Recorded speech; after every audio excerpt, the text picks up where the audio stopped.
High Prelate Varn reached out, his three-fingered hand trembling as it hovered near the Terran Admiral's palm.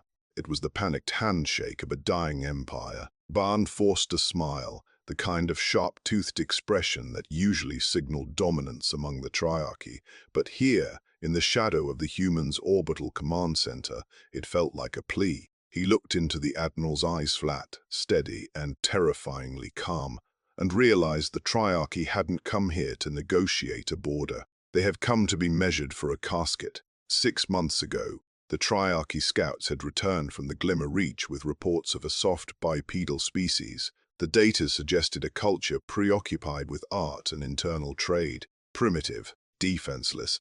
The High Prelates had already begun drafting the quotas for the first harvest, imagining the Terran labor gangs that would soon be sweating in the spice mines of the Obsidian Core. But as the Triarchy's long-range sensors actually reached the Sol system, the reports changed. They didn't see wooden huts or steam engines. They saw dreadnoughts that defied the laws of mass. They saw hyper-advanced fleet formations that moved like a single predatory organism. The peace mission had been a frantic pivot, a lie wrapped in velvet. The truth is, the Triarchy thought they were clever. They arrived with gifts and talk of a galactic community, hiding the slave citadels behind layers of cloaking fields. But luck has a way of turning. It happened at a Sol Collective refueling station, a small, unassuming hub on the edge of the Reach. A stolen freighter, a jagged shard of Triarchy steel, came screaming out of warp and slammed into the docking ring. The human boarding parties didn't find cargo. They didn't find trade goods. They found 1,200 beings from 6 different systems, huddled in the dark of the hold. The air inside the wreck was thick with the smell of scorched skin and copper. When the Terran medics moved in, they found the survivors covered in thermal brands, angry, glowing symbols of ownership. Worse were the pressurized mag collars. One wrong move, one sudden drop in local pressure, and the collars would detonate, decapitating the wearer instantly. In the command center, Admiral Sarah Chen watched the live feed from the boarding party's helmet cams.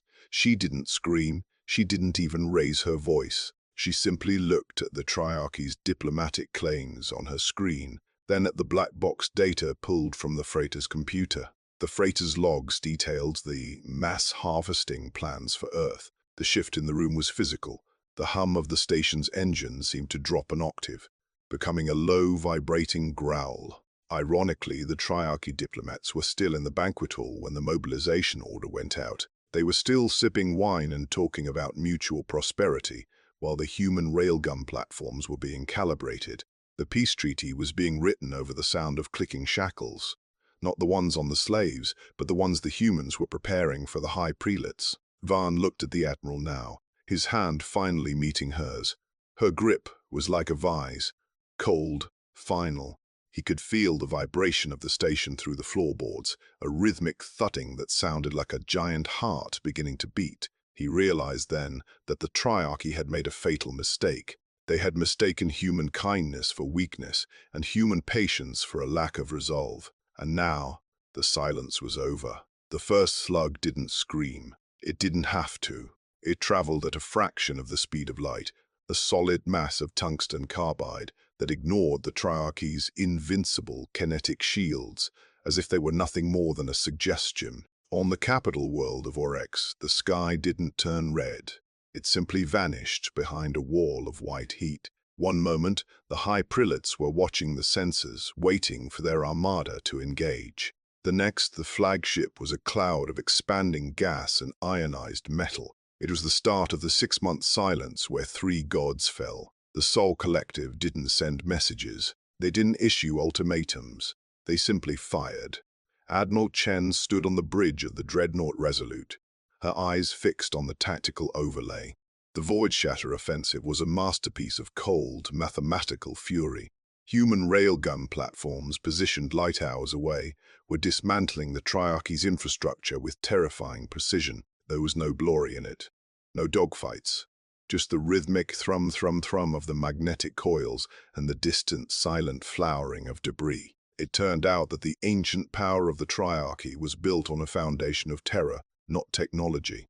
Their ships were ornate, covered in gold leaf and ceremonial carvings, but they were fragile. They were designed to intimidate primitive worlds, not to survive a kinetic bombardment from a species that had mastered the physics of the void. On the ground, the reality was even sharper. Terran shock troops dropped into the slave citadels like iron rain. Their boots hit the obsidian floors with a heavy, metallic crunch that echoed through the halls of the oppressed. They didn't come to talk. They came to cut the power. In the heart of the Great Spire, High Prelate Varn watched the monitors as his Neuralink control grids flickered and died.